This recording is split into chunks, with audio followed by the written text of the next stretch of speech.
Hello दोस्तों, क्या हाल है। हमारे दर्शकों का जिनका आज जन्मदिन है, मैरिज एनिवर्सरी है, उनको हार्दिक बधाई। तारीख आज 25 जून, दिन रविवार, हिंदी तिथि आषाढ़ मास शुक्ल पक्ष की सप्तमी तिथि, फाल्गुनी नक्षत्र है, कन्या राशि में चंद्रमा है और सिद्ध योग है। और 10:11 से सूर्योदय तक सर्वार्थ सिद्ध योग का हम लोगों का मौका मिल रहा है। शुरुआत करते हैं आज के मुख्य समाचार की। आज देश दुनिया की खबरें शुरू करते हैं। उसी की बात है, हमारे प्रधानमंत्री जी अपने देश का नाम पूरी दुनिया में रोशन कर रहे हैं और हम लोगों का हर जगह पर अपना देश के नाम का डंका बज रहा है। हमारे सुल्तानपुर संवाददाता ने कांड की परत दर परत खोलने के लिए सुल्तानपुर जिला जेल के कम उम्र के 2 हत्या दोषियों की आत्महत्या के कारणों को जानने के लिए सुल्तानपुर जिला जेल में छूटे बंदियों से मुलाकात कर वह नाम न छापने की शर्त पर जेल कर्मियों से उक्त दोनों की आत्महत्या करने के पीछे कारणों को जानने के लिए ये तथ्य महत्वपूर्ण सामने आए हैं।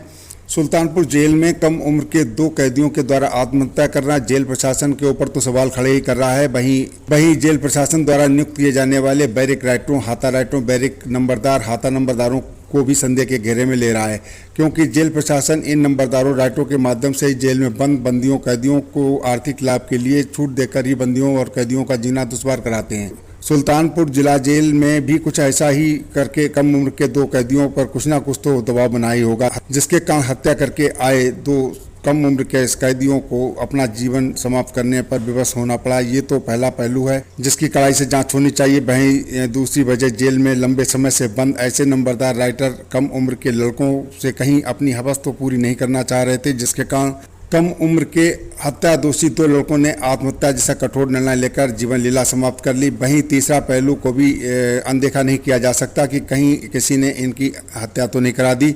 इन सभी पहलुओं पर गहनता से जांच करा के जहां दोषियों को दंडित किया जाना आवश्यक है, वहीं पुनरावृत्ति किसी अन्य जेल में ना हो, इसका भी उपाय सरकार को ढूंढना होगा। जेलों में राइटरों, नंबरदारों की तूती जेल के अधिकारियों कर्मचारियों से अधिक बोलती है, क्योंकि अधिकारी व कर्मचारी तो ट्रांसफर होते रहते हैं, पर लंबी सजा के बंदी कैदी जेल का मालिक बन जाता है और घटनाओं को रास्ते खुल जाते हैं। चैनल हत्या दोषियों द्वारा आत्महत्या क्यों की गई, न्याय न होने तक कारणों को तलाशती रहेगी। सराफा और रियल एस्टेट कारोबारियों के कानपुर शहर में 17 प्रतिष्ठानों और आवास पर आयकर विभाग का छापा शुक्रवार के दूसरे दिन भी जारी रहा। आयकर विभाग की टीमें स्टॉक का आंकलन और मूल्यांकन कर रही हैं। आयकर विभाग के अधिकारियों के मुताबिक कारोबारियों ने सराफा कारोबार की अघोषित आय को पहले रियल एस्टेट में खपाया, इससे रियल एस्टेट में अघोषित आय को सराफा कारोबार में ले आए। यहाँ फर्जी कागजों के जरिए 3% GST के साथ सोना बिक्री दिखाकर उसे वैध आय बना दिया। गुरुवार को कानपुर के साथ ही लखनऊ, दिल्ली, कोलकाता में 38 स्थानों पर छापे मारे गए थे। सोना चांदी के जेवर और बुलियन के मूल्यांकन का वक्त लग रहा है। इसके साथ ही अधिकारियों ने खरीद व बिक्री का कागजात की जांच शुरू कर दी है। अधिकारियों के मुताबिक सराफा कारोबार ने बिना कागजात के जो सोना बेचा था उसकी अघोषित आय को रियल एस्टेट में जमीन खरीदने और निर्माण में लगाया। सराफा से रियल एस्टेट में खपाएगी अघोषित आय प्रोजेक्ट पूरा होने पर जो रकम नकद में ली गई उसको वापस सराफा कारोबार में लेने के बाद उसे राशि को बिक्री में लाया आना दिखा दिया गया। 3% GST चुकाने के बाद वो वैध हो गई। हालांकि सोना की बिक्री कुछ भी नहीं हुई थी। कारोबारी बैलेंस शीट जरूर समृद्ध हो गई। कारोबारियों से मिले फॉर्म 60 की जांच में आयकर की चोरी का पूरा खेल खुल गया है। पर जांच में पता चला कि फॉर्म 60 के जरिए सोना खरीदने वालों के में कुछ मजदूर हैं तो कुछ पगार वाले कर्मचारी। अधिकारियों के ने जुटाई जानकारी के अनुसार पता चला कि उनकी हैसियत इतनी है कि सोना खरीद सकें। अगले सप्ताह तक आ जाएंगे CUET UG परिणाम।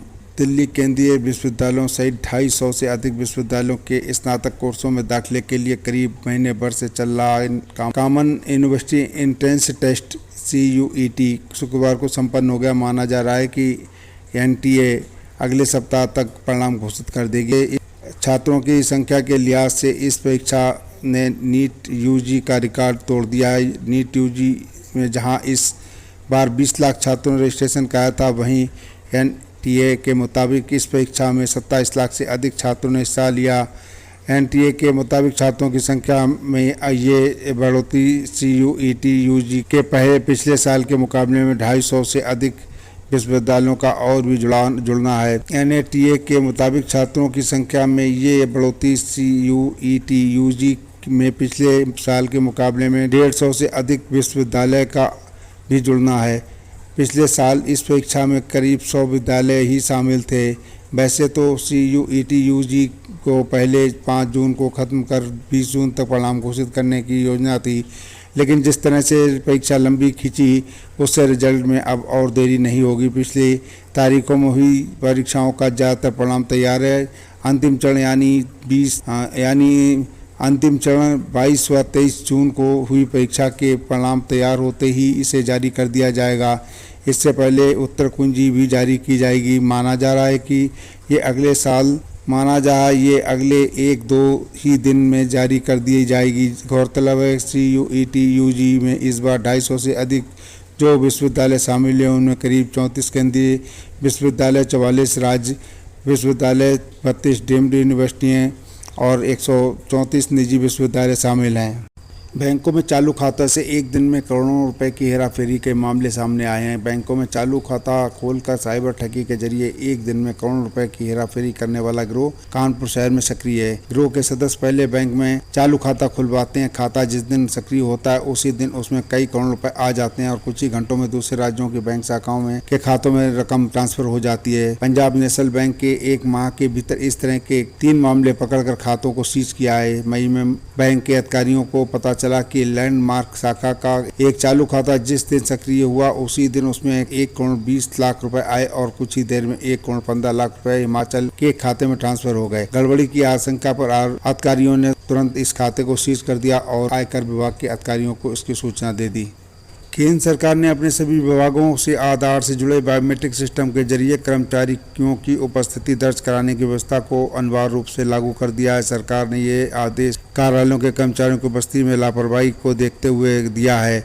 आधार inbuilt biometric attendance system AEBAS के केंद्र सरकार के मंत्रालयों से जुड़े विभागों और सरकारी संगठनों के कार्यालयों में लगे हैं। हाल में ही समीक्षा में पाया गया कि जिन कार्यालयों में ये सिस्टम लगे हैं वहां पर बड़ी संख्या में कर्मचारी उसके सही उपस्थिति दर्ज कराने में लापरवाही बरत रहे हैं। इसलिए कार्मिक मंत्रालय ने ताज़ा आदेश जारी करने की जरूरत समझी। मंत्रालय ने उपस्थिति दर्ज कराने में बरती जा रही लापरवाही को अब बर्दाश्त न करने का फैसला किया। मंत्रालय की ओर से जारी प्रपत्र में AEBAS के जरिए अनिवार्य रूप से उपस्थिति दर्ज कराने के लिए कहा गया है।